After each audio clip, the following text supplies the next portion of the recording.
Well, the president is talking about income inequality. I mean, we get word from Hawaii that that's what he's coming back to Washington to talk about. What does that mean to you, Peggy? What it means to me is that he does not want to talk about Obamacare. It is widely assumed that in 2014, the bad news of Obamacare, the dislocations, the lost coverage, the price hikes, the premium hikes, et cetera, that all of this will continue.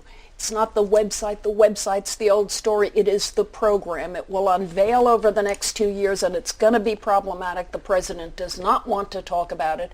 The Democrats do not want to talk about it. Therefore, income equality, minimum wage, et cetera, they need to change the subject. David, how did this go so wrong? I mean, when you stop and think about it, I mean, the fact that people ought to have health insurance, and if poor people can't afford it, they ought to be able to get some relief on that. I mean, that would seem to be kind of a universal and indeed truth to me, and yet this thing America is the most tangled up. I've never seen anything quite like the way this historians thing is unfolded. will write memorable books about how this got so messed up. How the president left the details to people who couldn't execute them is the biggest mystery of all. It really is. There was a consensus back in 2008 that something needed to be done about the delivery of healthcare services. It cost too much. What we monkeyed with instead is how healthcare is financed, which I think was a mistake. And I think you look back on the debate in 2009, the president really didn't have the votes. He had to jam it through with some sort of legislative maneuvers because the Congress wasn't quite ready and the country wasn't quite ready. So we're living with the after effects of that now. Thinking about this year ahead, the election of a new mayor in New York, very liberal, replacing the defining figure of centrism and moderation, Mayor Bloomberg. I wonder whether this is going to be a year in which these liberal themes, even Obamacare, but minimum wage, income inequality, will move to the front for Democrats and for the country. Well, the president's got an opportunity in that regard because he ended the year with the stock market at an incredible high, and with this termination of some of the unemployment benefits. And that's quite a division that the president can sort of run through when he gets to the State of the Union.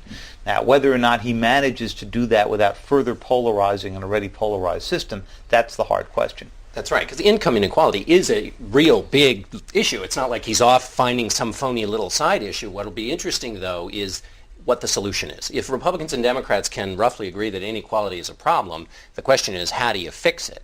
And one interesting figure is in the course of health care and the fight over affordable health care, now Gallup says that 56% of the country doesn't believe everybody should have insurance.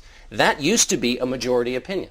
So the question is, if everybody thinks inequality is a problem, how does, once we get through this big fight, who wins the argument of what the solution is, and does that warp and change the way people think about inequality? Because people do feel like things have gotten out of whack. The question is, the president will be framing it one way, Republicans will be saying, well, this is about jobs. The funny thing about inequality is it's as if everybody has just discovered this problem of the rich are really rich and the poor are really poor, and the middle is not gaining. The argument, though, is that they're getting more so.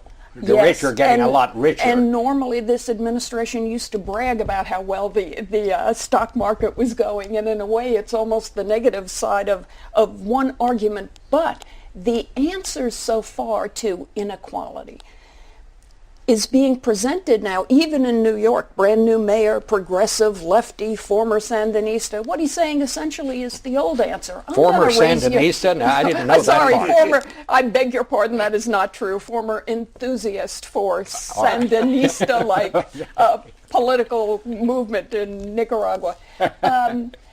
But what he's saying essentially is the old playbook, not the new playbook. The old playbook is inequality, I will raise your taxes, and I will raise spending. Well, there's nothing revolutionary about that. That's the old playbook. I think that's why the Obama people are so nervous and are saying on unemployment and minimum wage, it has economic growth benefits. You hear them talk a lot about the number of jobs and the GDP effects. That's all about saying this is about growth, business, and shrinking the deficit. It's not about redistribution and those old arguments. Let's take a little break here, and we'll come back and talk. I want to talk about the United States overseas and what's going on there when we come back.